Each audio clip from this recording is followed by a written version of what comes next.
रात का समुंदर, लहरों में छिपी एक अजीब सी धुन, और उसी धुन के बीच पानी के नीचे डूबे पड़े हैं वो रहस्य जिन्होंने कभी भारत को पूरी दुनिया का सबसे ताकतवर समुद्री व्यापारिक साम्राज्य बनाया था। ये कहानी है उस समय की जब भारत ने ना सिर्फ व्यापार किया बल्कि पूरी दुनिया की अर्थव्यवस्था बदल दी। और ये सब मुगलों के आने से बहुत पहले। कहा जाता है 2000 साल पहले, जब दुनिया के ज्यादातर देश समुद्र को खतरा मानते थे, भारत उनके लिए उम्मीद का किनारा था। सिंधु घाटी की सभ्यता से लेकर चोल साम्राज्य तक भारत के तटों पर हजारों जहाज आते जाते थे। ये जहाज सिर्फ माल नहीं लाते थे, ये कहानी, संस्कृति और सभ्यता लेकर आते थे। लेकिन इतिहास की किताबों में इस सुनहरे दौर का सिर्फ थोड़ा सा हिस्सा ही लिखा गया, बाकी समुंदर ने निगल लिया। पुरातत्वविद बताते हैं कि भारत के जहाज उस समय के किसी भी देश से बड़े, मजबूत और अधिक सुरक्षित थे। उनका डिजाइन इतना उन्नत था कि आज भी कुछ आर्किटेक्ट उन तकनीकों को समझ नहीं पाते। कुछ जहाज 30-30 मीटर लंबे, कुछ में 100 से ज्यादा नाविक, और कुछ में तो पूरा चलता फिरता बाजार। दुनिया ने इन्हें ब्लैक पेपर शिप, सीनमन वॉयजर्स और कॉटन कैरावैन्स ऑफ द सी नाम दिए। भारत से निकलने वाले अनेक समुद्री मार्ग ऐसे थे जिनका कोई ऐतिहासिक मानचित्र नहीं मिलता।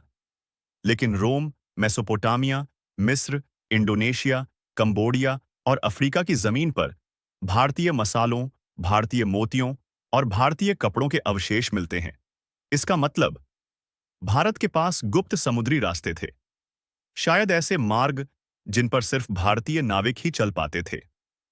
1000 साल पहले चोल राजाओं ने अपने जहाजों के जरिए इंडोनेशिया, मलेशिया, श्रीलंका और अरेबियन तट तक व्यापार का जाल फैला दिया। कुछ विदेशी रिकॉर्ड बताते हैं भारत से आने वाले जहाज साल में एक बार नहीं, बल्कि हर महीने विदेशी तटों पर उतरते थे। एक विदेशी यात्री ने लिखा, अगर भारत का समुंदर शांत हो जाए तो दुनिया की बाजारें खाली पड़ जाएंगी। लोथल, भृगुकच्छ, सुप्पारक, कौकंद, मुसिरिस, ऐसे कई प्राचीन भारतीय बंदरगाह हैं जिनके अवशेष अब पानी के नीचे छिपे हैं। कुछ इतने गहरे हैं कि गोताखोर भी वहां नहीं पहुंच पाते।